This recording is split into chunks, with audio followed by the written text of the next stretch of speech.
Hello, this is Antoinette. Today I'm going to talk briefly about flowers and shading. So the thing about henna is that typically the designs that you do are kind of stylized. You're not doing a very accurate representation of a daisy or a lotus. You're trying to create something that is representative of that flower. So I'm just going to do a couple of different examples of flowers. These are the things that I can do while talking. They are the things that I can do when somebody says, oh, you know, just do something pretty. Typically I start with a flower. And these are a few of the examples of the flowers that I start with. And this is just because, you know, these are very easy for me to do, and I really don't have to think about it. Bam! I'm going to stop doing that now. So, some people asked, you know, how do you get such fluid motion? How do you do the leaves so perfect, or the petals so easily? The petals are not in any way perfect. The ease of motion comes from 11 years of practice. Lord knows when I first started I was not this good at it. So I'm going to put these two aside for just a second. And I'm going to do a couple more here. Okay. So those are some basic flowers. I'm going to do a quick hibiscus. Remember the hibiscus is, you know, the stamen first, and then you bring your petals into it. The thing about doing flowers, unless you're doing a very geometric piece or a piece that needs a lot of mirroring or symmetry, flowers are very easy because in nature they are not all that symmetrical. I mean, some of them are. The plumeria is a beautiful example of something that is just incredibly perfect. But for the most part, you know, flowers have a lot of feeling and oomph and depth, and nothing is ever perfect. Let's do one more, and this is a basic lotus. And I'm doing it from my perspective this time. And I'm doing it slightly different than I did it last time. Just to show that there are a lot of different ways that you can do any one of these flowers. You don't have to do it the same way every time. Now granted, if somebody picks out a particular design, they see a photograph, they picked out that design because they like that flower. I can have two different lotuses sitting side by side, and somebody will really like this one, but they won't like the other one.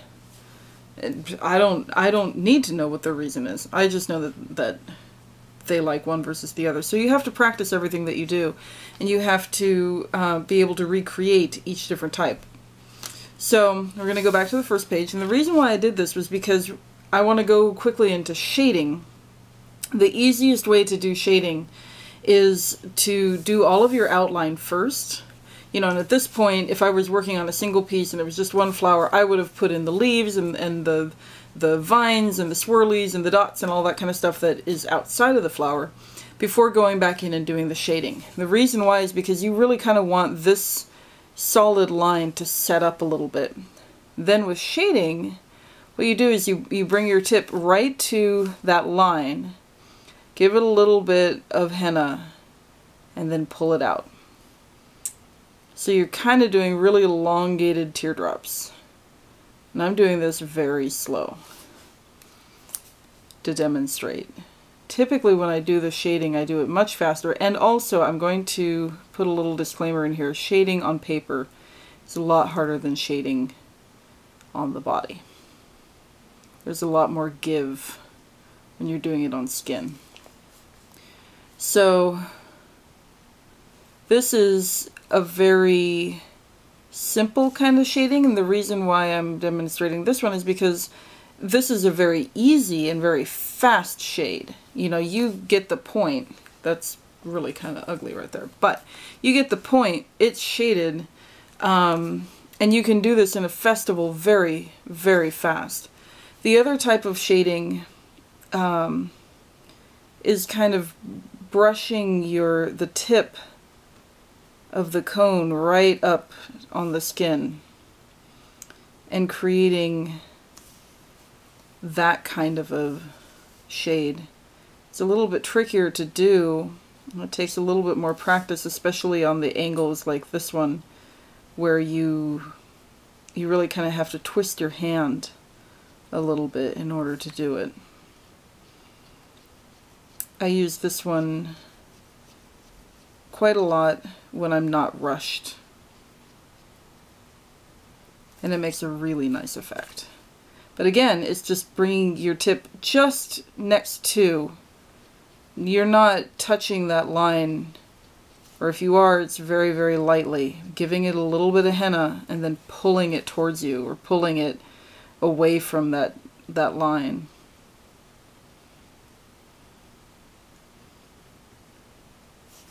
Just like so. And then of course you have to consider your shaping as well. So like this one, perhaps I would then put a couple of the lines in the center just to give the impression of the veins of the petals.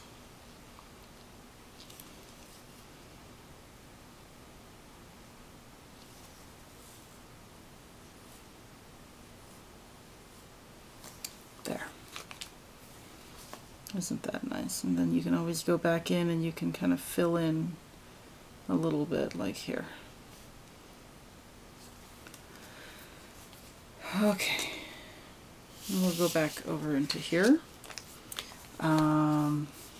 Think about if you've had any classes in art, one of the first things that they teach you, I suppose, one of the primary things that they teach you is where's your light source when you get into doing shading. So, you know, like with this one, I think I would even not bother with the shading. I would even just put in, again, just the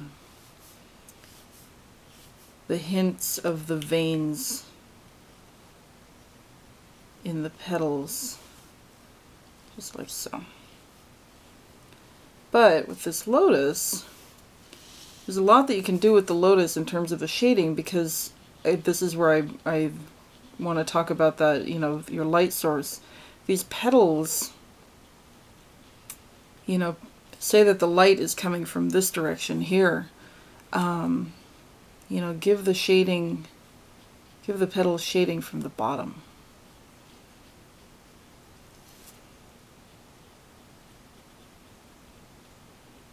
And consider that the big petals on the top are shading these little petals down on the bottom.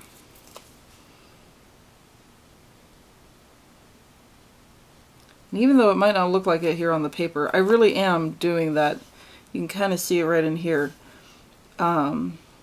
I'm just giving a little bit of henna and then pulling it in, pulling it down. And I'm using the tip, and I really am scraping against the paper here.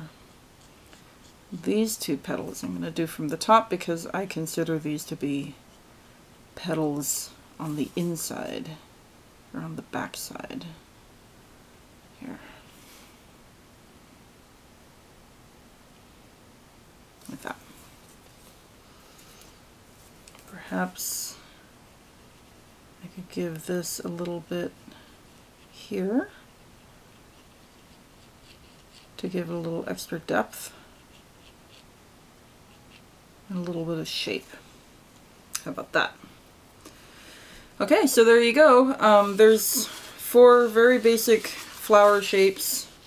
Like these here are incredibly basic, and these are slightly more complex. And then the shading that goes along with them. There you go.